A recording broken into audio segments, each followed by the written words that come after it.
60절을 제가 읽겠습니다. 제자 중 여럿이 듣고 말하되 이 말씀은 어렵도다. 누가 들을 수 있느냐 한데 예수께서 스스로 제자들이 이 말씀에 대하여 수군거리는 줄 아시고 이르시되 이 말이 너희에게 걸림이 되느냐. 그러면 너희는 인자가 이전에 있던 곳으로 올라가는 것을 본다면 어떻게 하겠느냐. 살리는 것은 영이니 육은 무익하니라. 내가 너희에게 이른 말은 영이요 생명이라. 그러나 너희 중에 믿지 아니하는 자들이 있느니라 하시니 이는 예수께서 믿지 아니하는 자들이 누구며 자기를 팔 자가 누구인지 처음부터 아심이로라. 또 이르시되 그러므로 전에 너희에게 말하기를 내 아버지께서 오게 하여 주지 아니하시면 누구든지 내게 올 수 없다 하였노라 하시니라. 그때부터 그의 제자 중에서 많은 사람이 떠나가고 다시 그와 함께 다니지 아니하더라. 예수께서 12 제자에게 이르시되 너희도 가려느냐. 시몬 베드로가 대답하되 주여 영생의 말씀이 주께 있사오니 우리가 누구에게로 가오리이까. 우리가 주는 하나님의 거룩하신 자인 줄 믿고 알았사옵나이다. 예수께서 대답하시되 내가 너희 12를 택하지 아니하였느냐. 그러나 너희 중에 한 사람은 마귀니라 하시니 이 말씀은 갸로 시몬의 아들 유다를 가리키심이라. 그는 12 중에 하나로 예수를 팔 자로라. 아멘.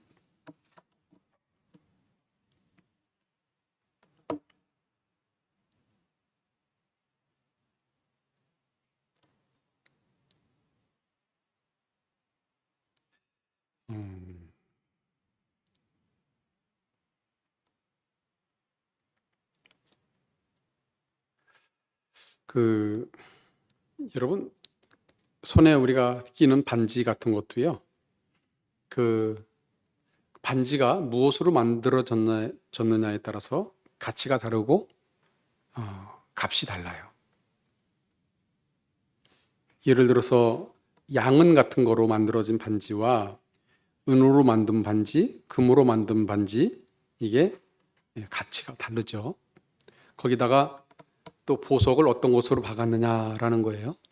다이아몬드 같은 걸로 박았다면 그 가치는 굉장히 높아지는 것입니다. 그래서 좀 더 가치 있는 거 있죠. 귀한 것을 얻으려고 하게 되면 더 많은 값을 지불을 해야 되는 것입니다. 그러니까 귀한 것일수록 그것을 얻기 위해서는 값이 많이 들어가죠. 우리가 사는 집도 그렇습니다. 집도 사람들이 사는 집이라고 가격이 다 다른 게 아니에요. 어디에 있느냐, 그 집이 어디에 있느냐, 또 몇 평이느냐, 구조가 어떻게 됐으며 어떻게 시설을 했느냐에 따라서 가치가 달라지는 것입니다. 자동차도 그래요. 자동차도 사람들이 타고 다니는 게 다 같지 않습니다. 적게 돈을 줘도 살 수 있는 자동차가 있고 많은 돈을 들여야 살 수 있는 자동차가 있어요. 이 세상에서 가장 귀한 것은 생명이라고 아마 여러분들이 수없이 많이 들으셨을 거라고 봅니다. 여러분들이 생명을 얻는 데 있어서 얼마나 많은 값을 들이셨습니까? 가장 귀한 것이 생명인데, 가장 가치 있고 귀한 것이 생명인데 이 귀한 것을 얻기 위해서 여러분들이 들인 돈이 얼마나 되느냐라는 거예요. 생명은 우리가 선물로 받았습니다. 그렇죠? 저도 이 세상 태어나면서 내가 돈을 들이거나 그러지 않았죠. 하지만 이 생명을 지켜나가는 데 있어서는 값이 지불되는 거예요.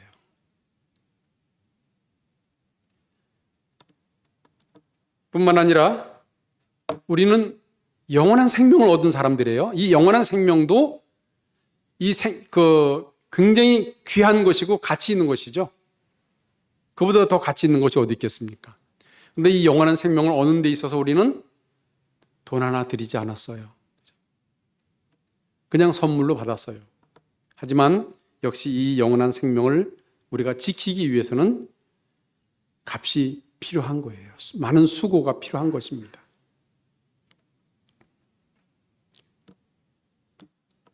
영생도 단순히 영생을 얻는 것으로 그치는 것이 아니라 영생을 얻었으면 그것을 잘 우리가 지켜야 되고 잘 갖고 나가야 되는 거예요. 이건 노력이 필요한 것입니다. 더 가치 있는 영생이 있죠. 영생이지만 다 똑같은 영생이 아니잖아요. 영광이지만 다 같은 영광이 아니라고 사도 바울은 바울 서신에서 기록하고 있지 않습니까? 같은 영광이 아니에요. 물고기 영광이 뭐 다르고 새의 영광이나 이런 영광이 다르다라고 성경에서 말씀하고 있습니다. 마찬가지예요. 우리가 영생을 얻었지만 이 영생이 다 같은 영생이 아니라는 거예요. 내가 얼마나 그것을 잘 지키고 잘 가꾸느냐에 따라서 거기에는 굉장한 가치가 먹여질 수 있다는 것입니다. 예수님은 종교인을 만드시기 위해서 사람들을 모으시지 않았다라는 것을 우리가 알 수 있습니다. 당시에 이 종교인은 바리새인들로 인해서 충분했어요. 유대 지도자들, 이 바리새인들, 이 사람들은 하나의 의식을 지켜가는 종교인에 불과했습니다. 예수님이 종교인을 원하셨다면 수많은 사람들을 예수님이 모으기를 아마 힘쓰셨을 거예요. 물론 예수님이 가는 곳이면 어디든지 많은 사람들이 수만 명씩 막 이렇게 몰려들었지만은 그건 예수님이 의도해서 모으신 것이 아니죠. 소문을 듣고 사람들이 몰려들었을 거예요. 하지만 예수님은 시선은 그 수많은 사람들에게 있는 것이 아니라 소수 몇몇 사람들에게 예수님은 관심을 두고 계셨다는 것을 우리가 알아야 될 것입니다.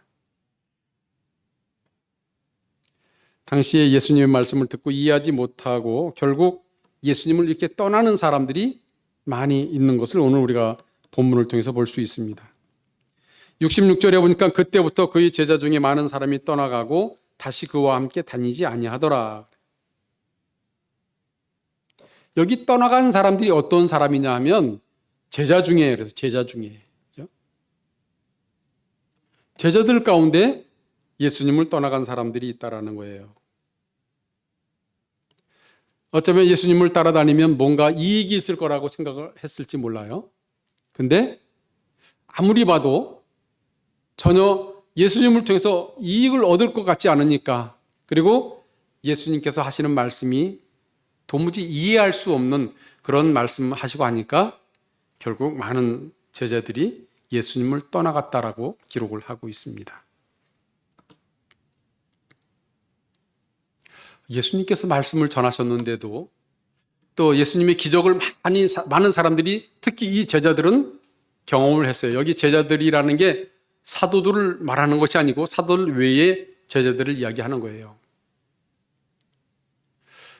많은 제자들이 떠나갔습니다. 많은 제자들이. 예수님을 따랐던 제자들이 성경에는 총 몇 명이었다라고 기록은 하지 않아요. 70명의 제자를 파송하신 사건이 있었지만 그 이전에 더 많은 사람들이 어쩌면 예수님을 따라다녔을 거예요. 그래서 제자라고 아마 불러줬을 거라고 봅니다. 이들도 예수님을 떠났다라는 거예요. 제가 목회하면서 저는 여러분과 똑같은 사람이고 예수님처럼 어떤 능력을 행하거나 그런 사람도 아니고, 그죠? 다만 한 교회를 담임하는 목사로서 지금까지 하나님의 말씀을 전했는데 여러분들이 그 말씀에 다 이해하고 은혜 받고 그래서 지금까지 따라온 건 아니라고 봐요. 어떤 때는 이해할 수도 없고 때로는 그 말씀이 상처로 남을 수도 있는데도 불구하고 지금까지 여러분들이 떠나가지 않고 남아있다라는 것은 여러분들은 대단한 분들이라고 좀 봅니다. 참 여러분들이 훌륭한 분들이죠. 보통 사람들은 뭔가 이렇게 이제 떠날 때 아무런 이유 없이 떠나지는 않죠. 어떤 계기가 있었을 거예요. 근데 오늘 본문에도 분명히 계기가 있습니다. 우선은 1차적으로 보니까 오늘 읽은 60절 이전에 보면 예수님께서 이제 이 생명의 떡에 대해서 말씀하셔요. 그러면서 나를 먹는 자 막 이렇게 말씀하시잖아요. 이런 말씀에 대해서 아마 이 제자들이 어쩌면 상식적으로 이해하기는 어렵죠. 보통 이 상식을 가진 사람들이 그걸 그대로 받아들이고 이해하기는 어려울 거라고 봐요. 근데 예수님께서 직설적으로 어쩌면 그 중에 사람들에겐 상처를 남기는 말씀을 하실 수 있다라는 거예요. 사실 제자들을 향해서 직설적으로 너희 중에 믿지 않는 자가 있다 이렇게 말씀하셨어요. 제자들을 향해서 말이에요. 누가 봐도 예수님을 따라다니는 제자들은 다 예수님을 믿는 사람으로 그렇게 알지 않습니까? 제자들뿐만 아니라 그 제자 외에도 수많은 사람들이, 여긴 여자들은 포함되지 않았어요. 예수님을 계속해서 따라다니면서 그 말씀을 듣고 할렐루야 아멘 하면서 외쳤던 이 많은 무리들을 다른 사람들이 바라볼 때 다 예수 믿는 사람으로 봤을 거예요. 더군다나 여기에 제자들은 사도를, 아까 말씀드린 대로 사도를 제외한 다른 제자들은 누가 봐도 예수님을 잘 믿는 사람이라고 보았을 거예요. 근데 예수님은 그 제자들을 향해서 뭐라고 말씀하셨냐면 너희 중에 믿지 않냐는 자들도 있다 이렇게 말씀하신 거예요. 너희 중에. 자, 그러면 그 제자들 가운데 섞여서 같이 따라오면서 믿음이 없는 사람 본인은 알죠. 나는 도무지 잘 안 믿어진다. 무슨 말인지 이해가 안 간다. 그러면서 어떤 갈등하면서, 내색은 하지는 않았지만 갈등하면서 신앙생활을 해온 그런 제자들이 분명히 있었을 거예요. 근데 예수님께서 그런 사람들을 꼬집어서 너희 중에 믿지 않는 자가 있다 이렇게 말씀하셨을 때 그 사람의 느낌이 어땠겠느냐는 거예요. 찔렸을까요? 뜨끔했을까요? 마음에? 화가 났을 거예요. 화가. 만약에 그 주님께서 딱 말씀해서 뜨끔하게 되면 보통 사람들은 돌이키죠. 그리고 자기 믿음 없는 것을 주님께 도와달라고 아마 외쳤을 거라고 봐요.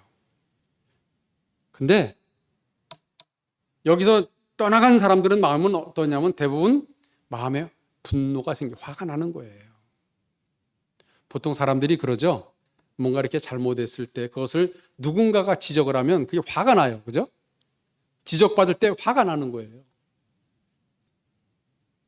여러분, 누군가가 내가 잘못했을 때 그걸 지적했을 때 그 지적이 감사하고 막 그러면 이런 사람들은 대단한 사람들이죠.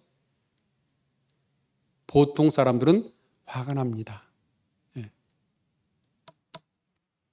하지만 그래도 믿음의 사람들은 어떻게 화가 나지만 그것을 스스로 잘 그 감정을 조절을 해서 겉으로 드러내지 않고 그거 가지고 기도하는 사람들도 있을 것이고 그래서 계속해서 성장하는 사람들도 있을 것이고 화가 나서 그냥 떠나가는 사람도 있다라는 거예요.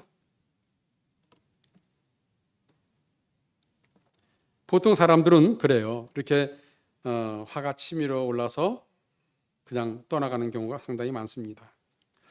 64절부터 65절에 보게 되면 예수님이 그렇게 말씀하셨거든요. 그러나 너희 중에 믿지 아니하는 자들이 있느니라 하시니 이는 예수께서 믿지 아니하는 자들이 누구며 자기를 팔 자가 누구인지 처음부터 아심이로라. 또 이르시되 그러므로 전에 너희에게 말하기를 내 아버지께서 오게 하여 주시지 아니하면 누구든지 내게 올 수 없다 하였노라 하시니라. 또 하나 뭐냐면 예수님이 거슬리는 말씀하신 게 그게 뭐냐면 내 아버지께서 오게 하여 주지 아니하시면 누구든지 내게 올 수 없다 이렇게 말씀하신 것이 거슬렀을 거예요. 처음부터 예수님을 잘 믿고 주님께서 어떤 말씀 하시든 그냥 믿음으로 아멘 하면서 받아들이는 사람은 예수님이 이런 말씀이 전혀 거슬리지 않습니다. 상처가 되지 않습니다. 하지만 주님의 말씀이 도무지 무슨 말씀 이해하기 어렵고 자기 관심 밖의 이야기를 자꾸 하시고 그러면 이제 그 마음에 갈등이 생기게 되는 거예요. 쓴뿌리가 올라오게 되고 분노가 생기게 되는 거예요.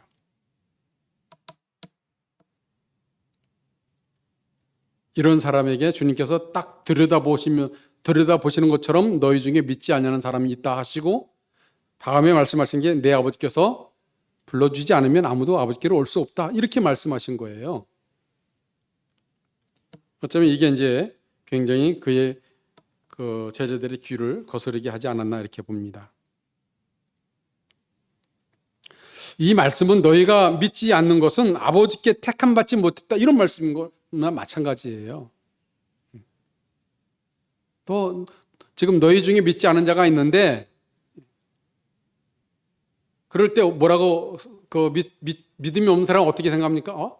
주님이 내 마음을 저분이 내 마음을 아네. 그죠? 근데 예수님이 내 아버지께서 불러주지 않냐면 아무도 내게로 올 수 없다. 이렇게 말씀하셨으니까 어떻게 들리겠어요?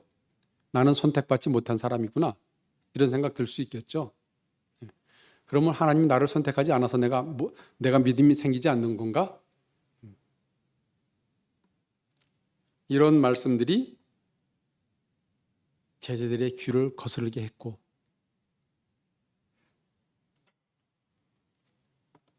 그래서 많은 사람들이 예수님을 떠나갔다라고 성경에서 기록하고 있습니다. 아버지께 택함 받지 못했기 때문에 믿음이 없다. 믿지 못하고 있다. 어떤 이런 뉘앙스를 풍기고 있는 거거든요. 결국 그 말을 듣고 제자들은 예수님을 떠난 사람들이 많이 있었다. 오늘 본문에서 이렇게 말씀하고 있어요. 그때 예수님께서 남아있는 제자들을 향해서 말씀하시죠. 너희도 가려느냐? 이게 이제 예수님의 제자들을 향한 질문이에요. 너희도 가려느냐라는 거예요. 여러분, 우리가 이제 주님의 말씀을 들을 때 이 당시에도 그랬어요. 이해하지 못해서, 그렇죠? 예수님의 말씀을 이해하지 못해서 그것이 마음에 어려움이 됐던 거예요. 이해하지 못하니까. 목회자가 하나님의 말씀을 준비하면서 항상 어떤 마음이 생기냐면 어떻게 이 말씀을 성도들이 이해하고 받아들일 수 있을까? 어떻게 하면? 이런 어떤 그 생각들이 들거든요. 그래서 뭐 이렇게도 예를 들어보기도 하고 저렇게도 예를 들어보기도 하고 그렇습니다. 이유가 뭐예요? 이해시켜 보려고. 하나님의 말씀을 이해하게 하려고 말이에요. 근데 물론 예화를 들므로 인해서 쉽게 이해할 수 있죠. 어려운 말씀들을 예화를 들므로 인해서 쉽게 이해할 수 있습니다. 그래서 이해하고 받아들이는 경우가 있는데 이런 사람들은 어떤 사람들입니까? 아버지께서 불러주신 사람들이죠. 근데 전혀 하나님의 말씀에 관심이 없으면 어떻습니까? 하나님의 말씀에 대해서 전혀 관심이 없으면 듣고 싶은 마음도 없는 거예요. 오히려 이 세상적인 이야기를 하게 되면 굉장히 솔깃하죠. 만약에 제가 이 신학 외에도 다른 것에 어떤 전문성을 가지고 있다. 경제라든지 정치라든지 뭐 이런 다른 부분에 전문성을 가지고 있어서 내가 그 분야를 얘기할 때는 또 그 분야를 좋아하는 사람들은 귀가 솔깃하고 굉장히 잘 들을 수 있을 거예요. 내가 좀 유머 감각이 있어서 뭔가 이렇게 이야기를 재밌게 하고 한다면 그래서 그 사람들이 어떤 관심사를 터치해 주면서 그 이야기를 한다면 재밌게 들을 수 있을 거예요. 하지만 영적인 얘기는 재밌어 하는 사람들이 이렇게 많지 않습니다. 예수님께서 하신 말씀은 뭐라고 본문을 보면 그렇게 기록을 하고 있죠. 62절에 보니까 61절부터 보면 예수께서 스스로 제자들이 이 말씀에 대하여 수군거리는 줄 아시고 이르시되 이 말이 너희에게 걸림이 되느냐? 너희에게 걸림이 되느냐? 그러면 너희는 인자가 이전에 있던 곳으로 올라가는 것을 본다면 어떻게 하겠느냐? 살리는 것은 영이니 육은 무익하니라. 내가 너희에게 이른 말은 영이요 생명이라. 내가 너희에게 이른 말이 세상적인 이야기가 아니다라는 거예요. 육신적인 어떤 그런 생각이나 이런 걸 가지고 이해할 수 있는 그런 얘기가 아니라는 거죠. 영적인 이야기를 내가 했다. 이렇게 예수님께서 말씀하시는 것입니다. 어려운 얘기죠. 영적인 얘기라는 게 어려운 얘기예요. 관심이 없는 사람들에게는 정말 어려운 얘기입니다. 여러분, 하나님의 나라에 관심이 없는 사람들에게 하나님의 나라 이야기는 전혀 정말 어려운 얘기가 되는 거예요. 특히 성경 이야기라든지. 오직 세상에만 관심이 있고 어떻게 세상에서 경제 활동을 하면서 돈을 많이 벌고 어떻게 하면 세상에서 즐기고 행복하게 살 수 있을까? 여기에 관심 있는 사람들에게는요, 성경 이야기는 정말 재미가 없습니다. 따분하고요. 졸리기만 하죠. 왜 그렇습니까? 관심 밖의 이야기고 영적인 이야기라 그래요. 어쩌면 오늘 예수님을 떠나간 사람들은 영적인 일에 관심이 없었을 거예요. 예수님을 통해서 뭔가 세상에 자기 이익을 좀 얻고자 하는, 자기 목적을 이루고자 하는 이런 마음을 가지고 예수님을 따라다녔을 거라고 봅니다. 66절에 보니까 그때부터 그의 제자 중에서 많은 사람이 떠나가고 다시 그와 함께 다니지 아니하더라. 이거 영원히 떠난 거예요. 영원히 떠나간 사람들입니다. 완전히 떠나간 사람들이에요. 다시 그와 함께 다니지 아니하더라.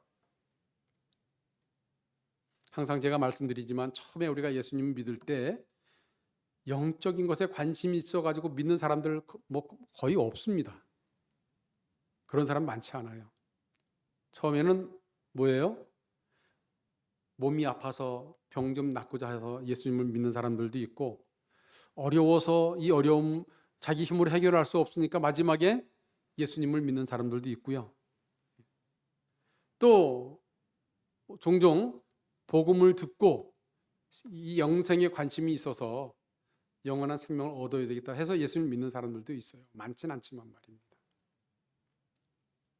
하지만 처음에 뭔가 이 육신적인 것을 가지고 기독교를 접근했던 사람들도 나중에 보면 다 영적인 사람으로 변화된다라는 거, 바뀐다는 거예요. 다는 아니지만 많은 사람들이 이렇게 바뀌고 있어요. 영적인 사람으로 말입니다. 그래서 처음에 육신적인 것을 가지고 우리가 접근해 나가는 건 하나의 과정이라고 볼 수 있거든요. 병 낫기 위해서 내가 예수님을 믿든, 경제적 어려움을 타파하기 위해서 예수님을 믿든, 어떤 목적으로 예수님을 믿든 간에 과정입니다. 과정. 근데 예수님을 믿은 지 오래됐는데도 불구하고 여전히 육신적인 사람이라면 오늘 본문의 이 제자들처럼 언젠가는 반드시 떠나게 된다는 거예요.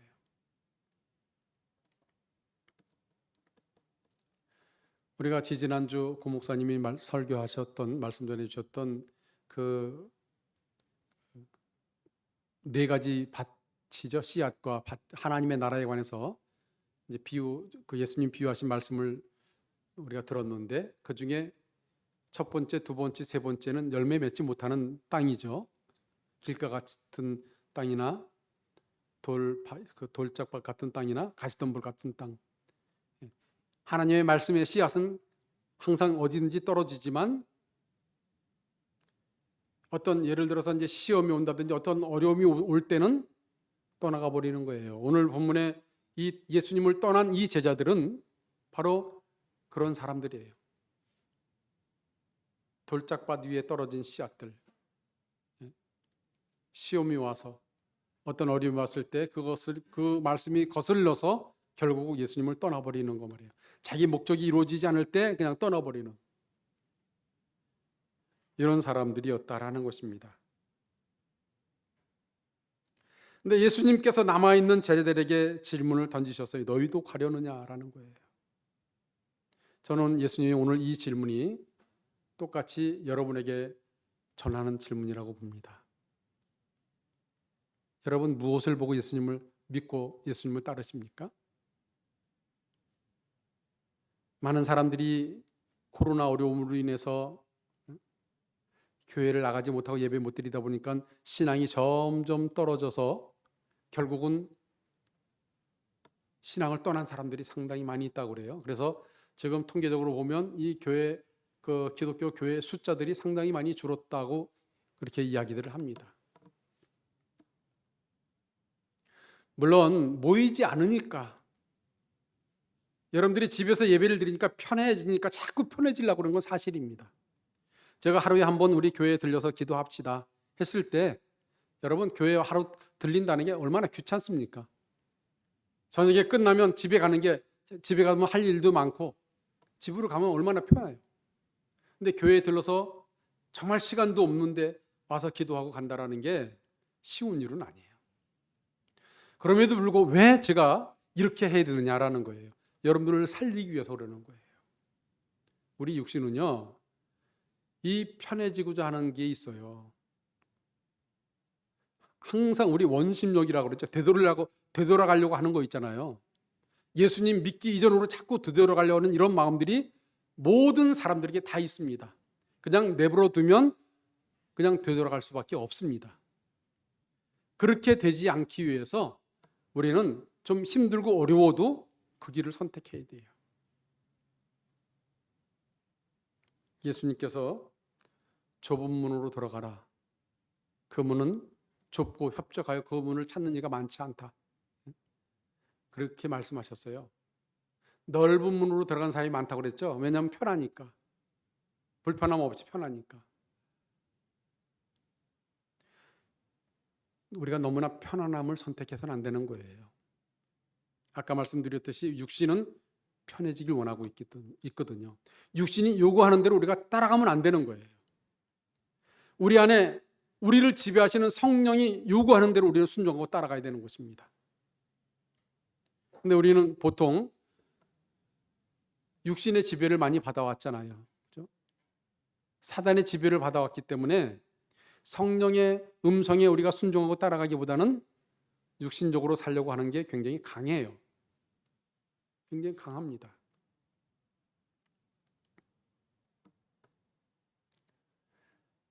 우리가 오늘 본문을 통해서 분명히 알아야 될 것이 뭐냐 하면, 베드로가 한 대답을 우리가 좀 살펴봐야 되거든요. 뭐냐면 예수님께서 너희도 가려느냐 이렇게 질문하셨을 때 시몬 베드로가 대답하되 주여 영생의 말씀이 주께 있사오니 우리가 누구에게로 가오리까?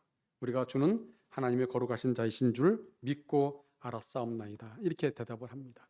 영생의 말씀이 주님께 있는데 어딜 가겠습니까? 라는 거예요. 베드로가 한 말은 뭐예요? 예수 그리스도 외에는 생명이 없습니다라는 거예요. 영생은 오직 예수님에게만 있습니다.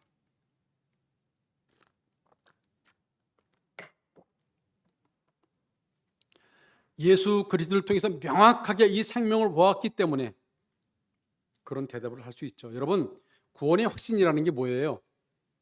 명확하게 구원의 확신이 있는 사람은 절대로 사단에게 붙잡히지 않습니다.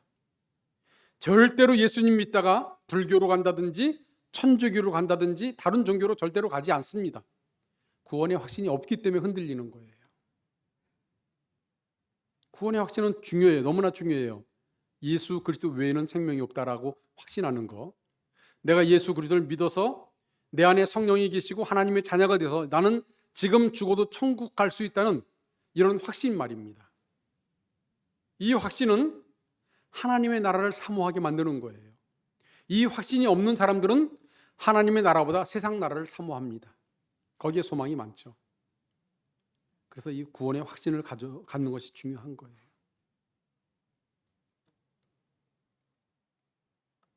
예수 그리스도에게 영원한 생명이 있다는 이 확신을 우리는 가지고 있어야 돼요.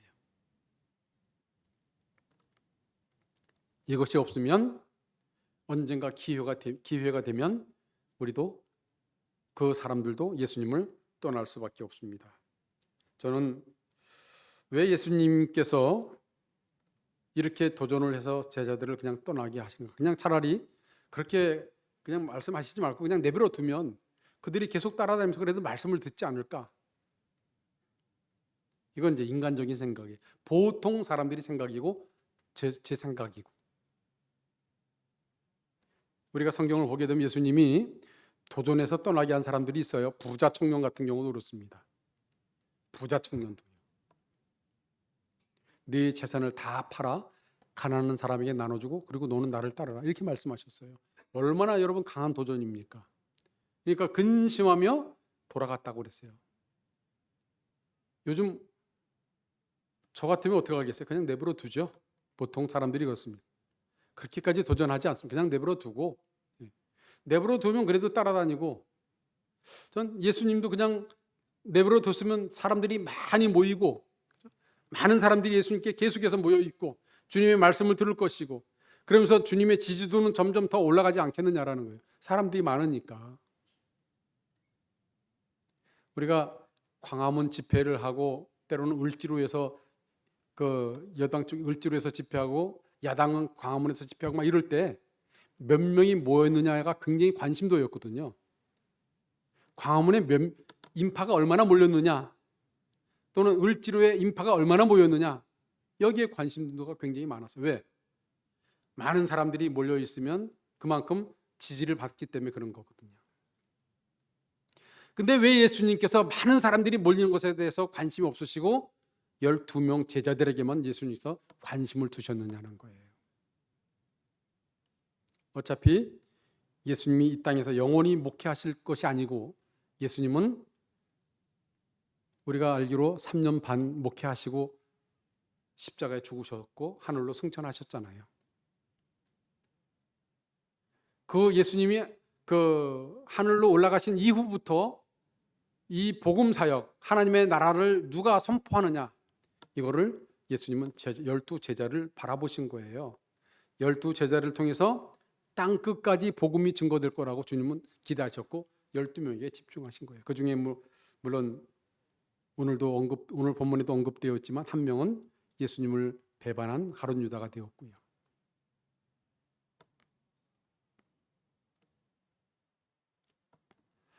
예수님을 믿는다라는 것이 때로는 불편함도 있습니다.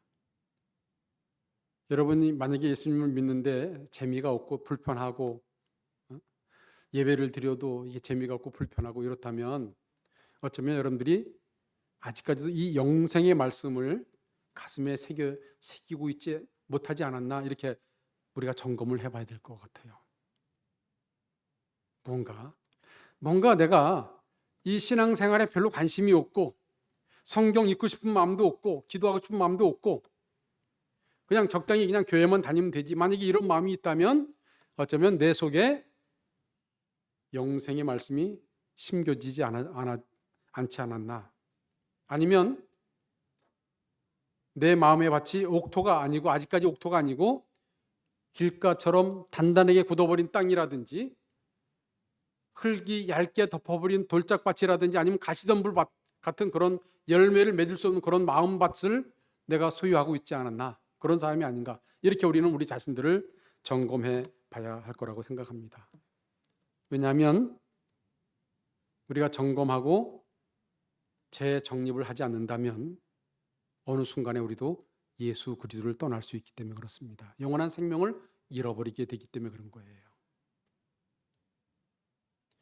지금은 우리가 이 세상에 살면서 죽음이 아직 우리 눈앞에 와 있지 않기 때문에 좀 막연하게 생각해요. 보통 사람들이. 근데 여러분 이 죽음에 임박한 사람들은 그렇게 생각하지 않거든요. 죽음에 임박해 있는 사람들은요. 뭔가 이렇게 그 하나님의 말씀을 들었고 교회를 다니던 사람들이 죽음에 임박해 있을 때는 목사님 오셔서 기도해 주길 바라고 누군가가 하나님의 말씀을 전해 주길 바라고 이런 어떤 간절한 마음을 가지고 있거든요. 왜 그러냐면 그만큼 임박해 있다라는 거예요. 그래서 죽음에 대해서 전혀 관심 없이 살아가는 사람하고는 엄청난 차이가 있죠. 예수님은 많은 사람들을 종교인으로 만들려고 하시지 않았다라는 것. 항상 제가 말씀드리지만 여러분 종교인이 되지 않길 간절히 원합니다. 그리스도인이 되어야 돼요. 영원한 생명을 소유하고 주님과 관계를 맺고 살아가는 이런 사람이 되야지 의식만 행하는 어떤 이런 종교인이 되어서는 안 되는 거거든요.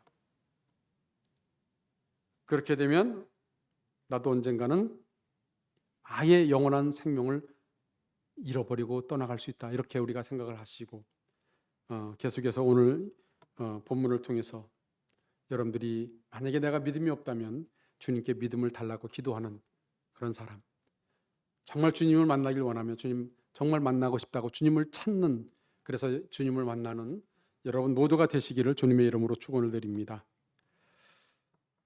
우리 잠깐 주신 말씀을 가지고 같이 기도하길 간절히 원합니다. 예수 그리스도 안에 감춰진 이 영생의 말씀, 이 비유는 제자들에게는 열려 있습니다. 오늘날도 동일하게 예수님을 찾고 만나길 원하고 예수 믿길 원하는 사람들에게는 이 비유가 열려 있지만 그렇지 않은 사람들에게는 닫혀져 있습니다. 이 비밀의 영생의 하나님의 말씀을 여러분들이 좀 발견하고, 그래서 예수님을 떠나가는 사람이 아니라 더 예수님께로 가까이 가는 사람이 되게 해달라고 우리 다 같이 기도하도록 하겠습니다. 다 같이 기도하겠습니다.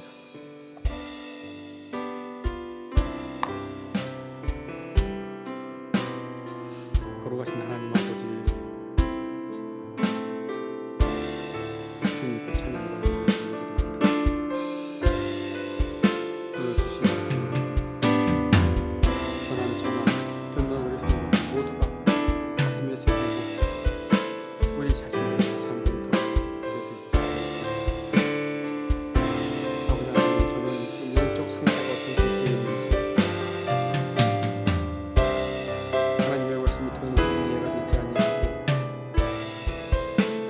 관심이 주님께 있지 않고 엉뚱한 데 관심을 두고 있다면 우리 역시 언젠가 주님을 떠나게 될지 모릅니다. 하나님 아버지, 믿음 없는 우리를 도와주시고 믿음 있는 자가 되게 하여 주시고 하나님의 나라에 관심을 갖고 열심히 주님을 찾아 주님 만나고 하나님의 복을 받는 모든 소리를 들을 수 있게 하여 주시옵소서.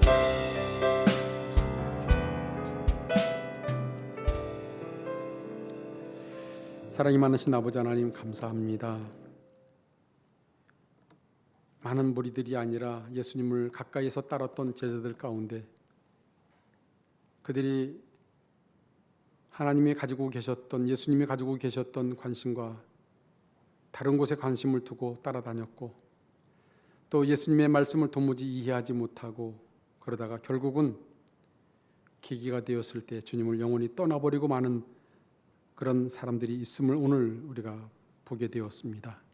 우리 역시 마찬가지로 정말 영원한 하나님의 나라가 아닌 이 세상 나라에만 우리가 관심을 가지고 있다면, 또 하나님의 말씀을 아무리 들어도 이해가 되지 아니하고 그렇다면 어쩌면 우리도 언젠가 영원히 주님을 떠나는, 영원한 생명을 떠나버리는 그런 사람이 될 수 있다는 것을 한번 다시 생각해 보게 되었습니다.